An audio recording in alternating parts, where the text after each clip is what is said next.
Love और कुश का जन्म। वाल्मीकि रामायण और रामकृति रामायण के अनुसार पूरी कथाएं बताई गई हैं दोस्तों, इसलिए वीडियो के अंत तक बने रहे। श्री राम जी ने सीता जी को परित्याग करने के बाद सीता जहां रो रही थी, वहां से थोड़ी ही दूरी पर ऋषियों के कुछ बच्चे खेल रहे थे। वे उन्हें रोता देख अपने आश्रम की ओर दौड़े आया और तपस्यारत वाल्मीकि को उनके बारे में सूचना दी। गंगा तट पर किन्हीं महात्मा नरेश की पत्नी है, जो साक्षात लक्ष्मी के समान दिखाई पड़ती है। इन्हें हम लोगों ने पहले कभी नहीं देखा था। वे मोह के कारण विकृत मुख होकर रो रही हैं, और ये साध्वी अपने लिए कोई रक्षक ढूंढ रही हैं। अतः आप इनकी रक्षा करें। ऋषि ने अपने तपोबल से प्राप्त दिव्य दृष्टि से सब बातें जान ली। जानकर उन्होंने उस स्थान पर दौड़े हुए आए जहाँ सीता विद्यमान थी। वहां पहुंचकर उन्होंने सीता की अनाथ सी अवस्था को देखा और अपने तेज से उनको प्रसन्न करते हुए कहा, महाभागी, तुम्हारा सारा वृतांत मैंने ठीक ठीक जान लिया है। मैं तपस्या से प्राप्त दिव्य दृष्टि से जानता हूँ कि तुम निष्पाप हो। अब तुम निश्चिंत हो जाओ। इस समय तुम मेरे पास हो। मेरे आश्रम के पास ही कुछ तापसी स्त्रियां रहती हैं, जो तपस्या में संलग्न हैं। वे अपनी बच्ची के समान तुम्हारा पालन करेगी। मुनि के ऐसा कहने पर सीता उनके पीछे पीछे चल दी। मुनि ने उन्हें आश्रम में मुनि पत्नियों को सौंपते हुए बताया, ये परम बुद्धिमान राजा राम की धर्म पत्नी सीता यहाँ आई है। सती सीता दशरथ की पुत्र वधू और जनक की पुत्री है। निष्पाप होने पर भी पति ने इनका परित्याग कर दिया है। मुझे ही इनका लालन पालन करना है। अतः आप सब लोग इन पर अत्यंत स्नेह दृष्टि रखें।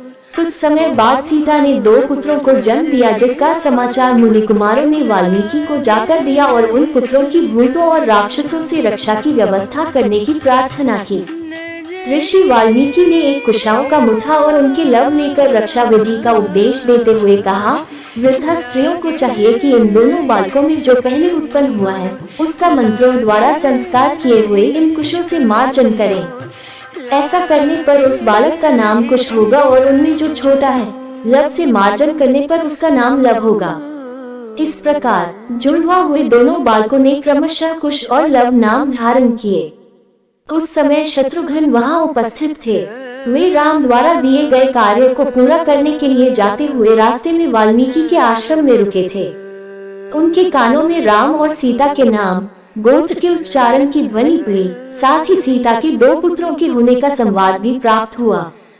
तब वे सीता के पास जाकर उनसे मिले। उसके बाद ऋषि की आज्ञा से वे आगे जाने के लिए चल दिए।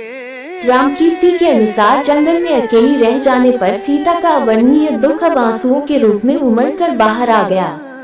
सीता, जिन्होंने अपने पति की दया पाने के लिए व्यर्थ ही सफाई दी थी, अब उन्होंने स्वर्ग के देवता की सहानुभूति को अपनी ओर खींचा। दयालु देवता ने एक भैंसी का रूप धारण किया और उनके सामने प्रकट हुए उसकी मूक आंखों ने उन्हें सहानुभूति पूर्वक अपने पीछे चलने के लिए आमंत्रित किया।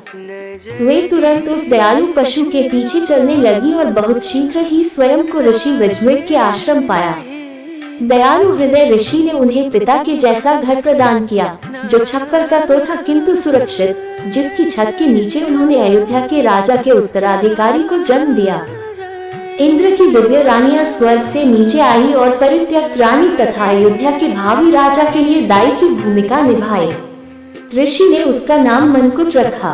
सीता के अंधकार में जीवन में यही एक आशा की किरण थी। बच्चे की मुखाकृति में उन्होंने अपने पति की झलक देखी, लेकिन इसने केवल उनके दुख को और बढ़ा दिया, जो उनके हृदय को निर्दयता से निरंतर पीड़ित कर रहा था कि एक शक्तिशाली राज्य के उत्तराधिकारी ने एक एकांत पेड़ की छाया में जन्म लिया और संसार में बच्चे का स्वागत करने के लिए पिता नहीं, पोषण करने और नींद में सुलाने के लिए कोई दासी नहीं। एक सम्राट के बालक का जन्म एक अभागी माँ की अभावग्रस्त गोद में। ये सभी बातें सोचकर उनकी हृदय में बेहद पीड़ा हो रही थी। टूटे हृदय से निकली एक गहरी आह के साथ उन्होंने अपनी अंगूठी निकाली, जो उनके पास एकमात्र संपत्ति थी, और इसे उन्होंने अपने नवजात शिशु की कोमल अंगुली में पहना दिया। एक दिन सीता गहन ध्यान में लीन ऋषि की देखरेख में अपने शिशु को छोड़कर स्नान करने चली गई। उन्होंने यहाँ बहुत सारे उन वानरों को एक पेड़ से दूसरे पेड़ पर छलांग लगाते हुए देखा, जिन्होंने अपने छोटे बच्चों को दृढ़ता से अपनी छाती से लगा रखा था। वे भय से कांप गई कि किसी भी क्षण कोई भी बच्चा अपनी पकड़ ढीली कर सकता है और नीचे गिर सकता है। इसलिए वानरों द्वारा अपने बच्चों की सही ढंग से देखभाल न करने के लिए उन्होंने उन्हें सचेत करने के उद्देश्य से डांटा फटकारा। लेकिन वानरों ने उनकी फटकार का गुस्से में प्रत्युत्तर दिया। क्या वानरों से अधिक वे स्वयं असावधान नहीं हैं? क्या वे स्वयं मूर्ख नहीं हैं जिन्होंने अपने बच्चे को एक ऋषि की देखरेख में, जो उस समय आसपास के वातावरण से बेखबर गहन ध्यान में लीन थे, एकांत कुटिया में छोड़ दिया है? अब कौन उस बच्चे की देखभाल करने वाला है? अब उन्होंने एक माँ की दृष्टि से देखा। वानर इतने मूर्ख नहीं होते हैं कि उनका ध्यान अपने बच्चों से हट जाए। उनके प्रत्युत्तर ने सीता को इतना अधिक चेता दिया कि वह बिना समय गवाए वापस गई और बच्चे को अपने साथ ले आई। उसी समय ऋषि अपने ध्यान से उठ गए। उन्होंने बच्चे को चारों तरफ देखा, लेकिन बच्चे को वहां न पाकर वे सोचने लगे कि बेचारी सीता कैसे इस आघात को सहन करेगी। पति से वंचित, अब बच्चे से भी वंचित ऋषि तो दया के साकार रूप थे। सीता को इस कठोर विपत्ति से बचाने के लिए उन्होंने उनके बच्चे के बदले एक नए बच्चे की रचना करने के लिए स्लेट पर एक आकृति बनाई और उसमें जीवन संचार करने के लिए किए जाने वाले आवश्यक धार्मिक कृत्य शुरू करने ही जा रहे थे। तभी सीता मनकुट को बाहों में लिए अंदर आई। ऋषि ने बच्चे को देखकर राहत की सांस ली और उन्होंने अनुष्ठान को बीच में ही छोड़ दिया। लेकिन सीता ने उनसे उस अनुष्ठान को पूरा करने की प्रार्थना की ताकि मनकुट को उसके साथ खेलने के लिए साथी मिल जाए। अंततः ऋषि की अलौकिक शक्तियों से सृजित एक दूसरा बच्चा सीता के मातृवत ध्यान और प्रेम को बांटने के लिए आ गया। नए बच्चे का नाम लव रखा गया। दोनों बच्चे स्वस्थ और ओजस्वी होते हुए बड़े होने लगे। उनकी प्रसन्नतापूर्ण ठिठोलियां प्रायः आश्रम की शांति को भंग करती रहती और उनकी माता के जख्मी हृदय के लिए ठंडे मलहम का काम करती। उल्लेखनीय बिंदु इस प्रकार हैं। दोनों ग्रंथों में सीता के दो पुत्रों की बात कही गई है, किंतु उन दोनों के जन्म की घटनाओं में अंतर है। रामकृति के विजय और मनकुट क्रमशः वाल्मीकि रामायण में ऋषि वाल्मीकि और कुश है। वाल्मीकि रामायण में वानरों वाला प्रसंग नहीं है। रामकृति रामायण में वाल्मीकि द्वारा कुश और लव के नामकरण के आधार का कोई उल्लेख नहीं है।